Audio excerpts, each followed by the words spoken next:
Саламатсыздар ма? Менің есімім Дуалиев Рауан Қайыргелдіұлы. Бүгін n-ші дәрежелі түбір және оның қасиеттері жайлы тақырыпты бастаймыз. Мақсаты: нақты сандардан алынған түбірлер мен оның қасиеттері туралы білімдерін тереңдету, осы қасиеттерді есеп шығаруда қолдануды үйрену. Анықтама: А санының n-ші дәрежелі түбірі деп, n-ші дәрежесі А санына тең болатын b санын айтады. Яғни осы анықтама бойынша n дәрежелі түбір асты А тең b-ға.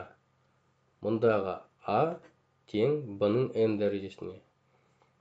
Яғни А саны бұл жерде n-ші дәрежелі түбір таңбасының ішіндегі сан, ал n түбірдің көрсеткіші.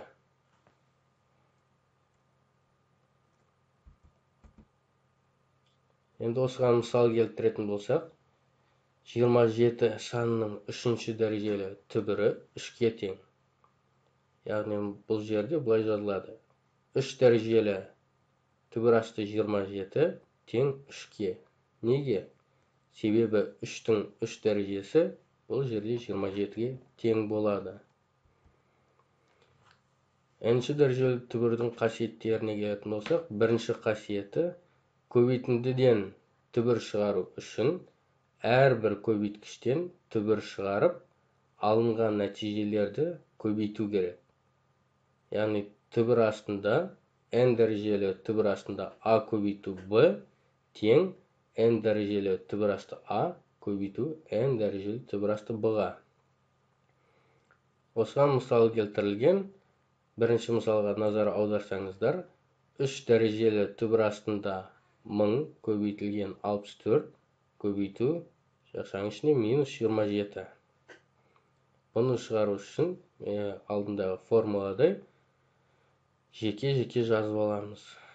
Яғни 3 дәрежелі түбір асты 1000 көбейтілген 3 дәрежелі түбір астында 64 көбейту 3 дәрежелі түбір астында минус 27. 1000 дегеніміз бұл жерде 10-ның 3 дәрежесі, 64 дегеніміз 4-тің 3 дәрежесі, 27 дегеніміз 3-тің 3 дәрежесі. Сонда сәйкесінше 10 көбейту 4 көбейту минус 3. Барлығын көбейткенде минус 120 шығады. Екінші қасиет бойынша, бөлшектен түбір шығару үшін алымынан және бөлімінен жеке түбір шығарып, бірінші нәтижені екінші нәтижеге бөлу керек. Яғни n дәрежелі түбір асты А бөлінген b тең болады n дәрежелі түбір асты А-ны n дәрежелі түбір асты b-ның бөліндісіне. Мұнда мысал келтірілген. Төменде бірінші мысалға назар аударсақ, түбір астында 25 бөлінген 64-ке. Оны жеке-жеке жазыламыз. Сонда түбір астында 25 бөлінген түбір астында 64. 25-тен 5 шығады, және сәйкесінше 64-тен түбір астынан 8 шығады. Яғни жауабы 8-ден 5. Екінші мысалы, 3 дәрежелі түбір астында 8 бөлінген 125. Бұдан тең, тағы да жеке жазып алатын болсақ, 3 дәрежелі түбір асты 8 бөлінген 3 дәрежелі түбір асты 125. Бұнда 8 дегеніміз ол 2-ның 3 дәрежесі, 125 дегеніміз 5-дің 3 дәрежесі болғандықтан, сәйкесінше 5-тен 2 шығады. Жауабы осы 5-тен 2. Үшінші қасиеті: түбірдің дәреже көрсеткіші мен түбірдің таңбасының ішіндегі өрнектің көрсеткіштерін қысқарту ережесі. Яғни n көбейтілген k дәрежелі түбір астында А-ның k дәрежесі тең болады n дәрежелі түбір асты А-ға. Себебі k мен k қысқарады. Мысалға назар аударсақ, 6 дәрежелі түбір асты 8 берілген. 8-ді біз 2-ның кубы деп жазатын болсақ, 6 дәрежелі 2-нің түбір астында 2-нің кубы тең болады.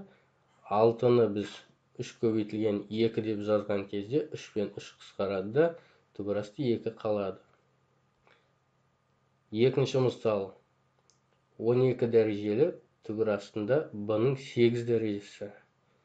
Бұнда 12-ні 4 көбейту 3 деп жазамыз.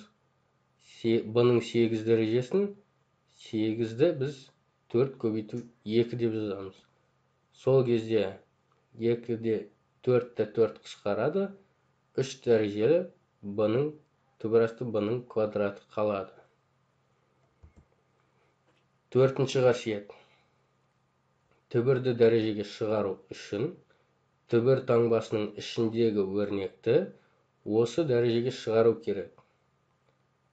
Яғни n дәрежелі түбір асты a-ның m дәрежесі.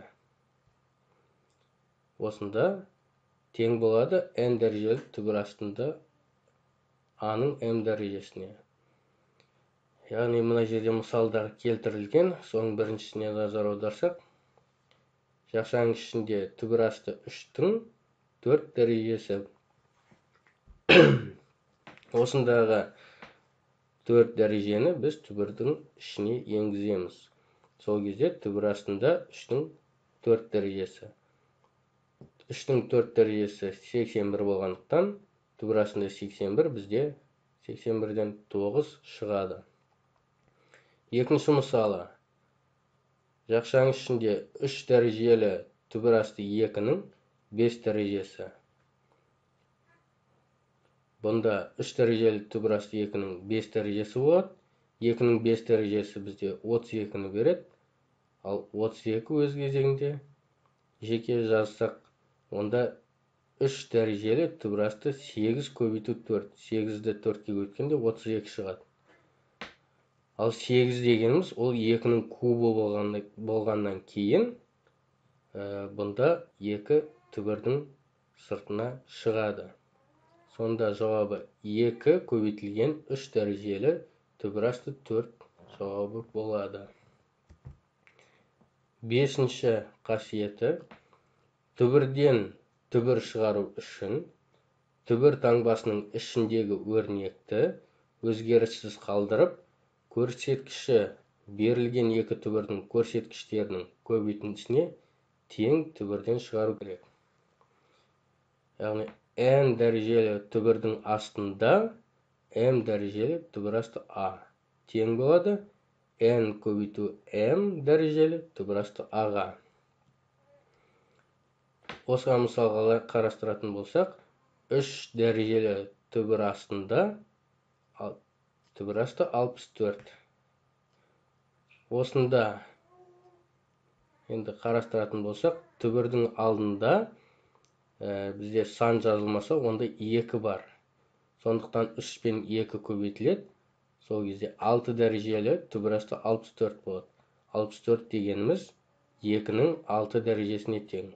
Сол себепті жауабы 2 шығады. Ал енді есептерді шығару үлгісіне қарайық. Бұнда 5-те 3-тің бірінші есебіне мысал келтірілген, және 5-те 4-тің бірінші есебіне мысал келтірілген. Яғни 5 дәрежелі түбір астында минус 32. Минус 32-ні біз минус 2-нің 5 дәрежесі деп жазамыз. Сол кезде 5 пен 5 қысқарады да минус 2 шығады. Жауабы минус 2. 5-те 4-ші есепте бұнда екінші қасиет орындалады. 3 дәрежелі түбір асты 27-нің бөлінген 64-ке тең жеке-жеке жазамыз. Сонда 3 дәрежелі түбір асты 27 бөлінген 3 дәрежелі түбір асты 64-ке тең болады. 27 дегеніміз 3-тің кубы, 64 дегеніміз 4-тің кубы болғаннан кейін сәйкесінше 4-тен 3 деген жауап шығады. Келесі 5-те 8-ші есептің біріншісіне мысал келтірілген. Яғни 4 дәрежелі түбір астында 625 көбейту 81. Бұл бірінші қасиет бойынша орындалады. Яғни 4 дәрежелі түбірасты 625 көбейтілген 4 дәрежелі түбірасты 81. Бұнда 625 дегеніміз 5-тің 4 дәрежесі, 81 дегеніміз 3-тің 4 дәрежесі болғаннан кейін, сәйкесінше бұндан 5 көбейту 3 шығады. 5 көбейту 3 бізге 15-ті береді. 5-ті 9-шы есепте біріншісінде қарастыратын болсақ, 625 бізде түбірден шықпайды, және 160-та түбірден шыға алмайды. Сондықтан 5 дәрежелі түбірасты 625 көбейту 160-ты ішіндегі сандарды бір-біріне көбейтіп аламыз. Сонда бізде 5 дәрежелі түбірастында 100 мың шығады. 100 мың дегеніміз ол 10-ның 5 дәрежесі болғаннан кейін, сәйкесінше жауабым 10 шығады. 5-ті 11-ші есептің біріншісіне мысал келтірілген. 3 дәрежелі түбірасты минус 64 бөлінген 3 дәрежелі түбірасты минус 8. 64 дегеніміз минус 64, минус 4-тің 3 дәрежесі тең, және минус 8 бізде минус 2-нің 3 дәрежесіне тең. Сәйкесінше бұнда минус 4 бөлінген минус 2 шығады. Минус 4-ті минус 2-ге бөлген кезде плюс 2 шығады. Және мұнда екінші әдісі бар. Ол керісінше, мұна екінші қасиетті керісінше жазылғаны. Яғни жеке-жеке жазылғанды бір түбірдің астына енгізу. Сонда 3 дәрежелі түбірасында минус 64 бөлінген минус 8. Бұнда минус бізде плюсті береді. Сондықтан 64-ті 8-ге бөлсек 8 шығады. Сонда 3 дәрежелі түбірасты 8.